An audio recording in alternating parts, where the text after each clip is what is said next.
இரட்சகராகிய இயேசு கிறிஸ்துவின் நாமத்தினாலே உங்களுக்கு என்னோட அன்பின் வாழ்த்துக்கள். இன்றைய நாளின் தியானத்துக்காக தேர்ந்து கொள்ளப்பட்ட வேத வசனம் ஆதியாகமத்தின் புஸ்தகம் 3வது அதிகாரம் 8வது வசனம்.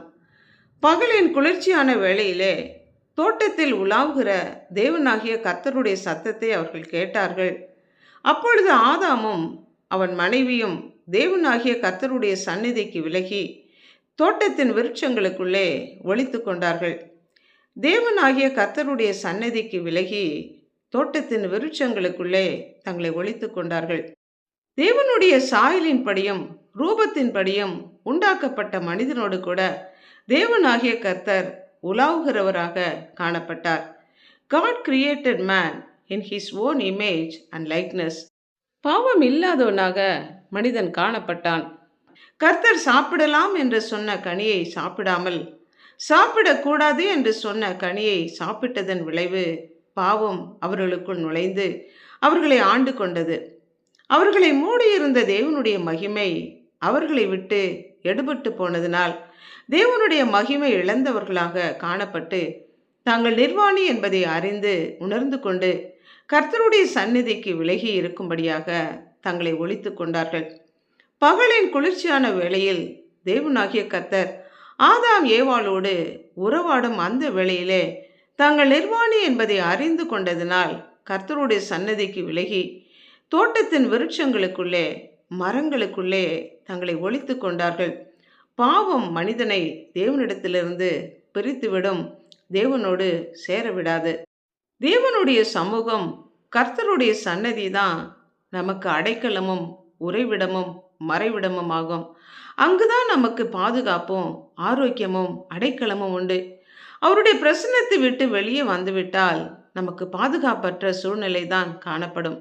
உம்முடைய சமூகத்திலே பரிபூரண ஆனந்தமும் உம்முடைய வலது பார்சத்தில் நித்திய பேரின்பமும் உண்டு என்றும் விக்கினங்கள் கடந்து போக மட்டும், அதாவது ஆபத்துக்கள் கடந்து போக மட்டும் உம்முடைய செட்டைகளின் நிழலிலே வந்து அடைவேன் என்று தாவீது பாடுகிறான்.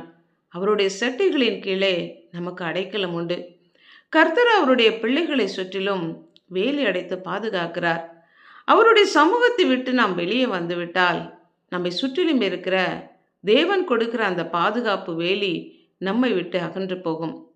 தேவனுடைய வார்த்தைகளுக்கு கீழ்ப்படியாமல் போனதன் விளைவு ஆதாம் தேவனுடைய மகிமை இழந்து அவருடைய பிரசன்னத்தை இழந்து போனான். ஏதேன் தோட்டத்தை விட்டும் துரத்தப்பட்டான். பொறாமையினாலே காயின் தன் சகோதரனான ஆபேலை கொன்று தன் சகோதரனுடைய இரத்தத்தை பூமியிலே சிந்தினதன் விளைவு தேவனால் சபிக்கப்பட்டவனாய் தேவனுடைய சமூகத்தை விட்டு நிரந்தரமாக பிரிந்து போனான். கர்த்தருடைய பிரசன்னம் மட்டுமே நமக்கு அடைக்கலமும் பாதுகாப்புமாகும்.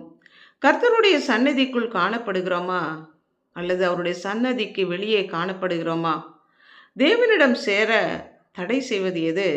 பாவம் நமக்கு தடையாக இருந்தால் பாவத்திலிருந்து விடுதலை பெற தேவனிடம் மன்றாடுவோம். ஜெபிப்போம். அன்புள்ள ஆண்டவரே, எங்களை படைத்தவரே, உம்முடைய வார்த்தைகளுக்கு கீழ்ப்படியாமல் பிசாசுடைய வார்த்தைக்கு கீழ்ப்படிந்து நடந்த ஆதாமை போல் நாங்கள் இராதபடி உம்முடைய வார்த்தைகளுக்கு கீழ்ப்படிந்து நடக்கவும், உம்முடைய சந்நிதியை விட்டு விலகி போகாமல் உம்முடைய பிரசன்னத்தையே நாடி ஓடி வரவும், உம்முடைய வார்த்தைகள் ஒவ்வொன்றுக்கும் கீழ்ப்படிந்து நடக்கத்தக்கதான கிருபை தரும்படியாக உமக்குள்ளாகவே நாங்கள் இருக்கத்தக்கதாக எங்களை அர்ப்பணித்து ஜெபிக்கிறோம். இயேசு கிறிஸ்துவின் நாமத்தினால் ஜெபிக்கிறோம் பிதாவே. ஆமென்.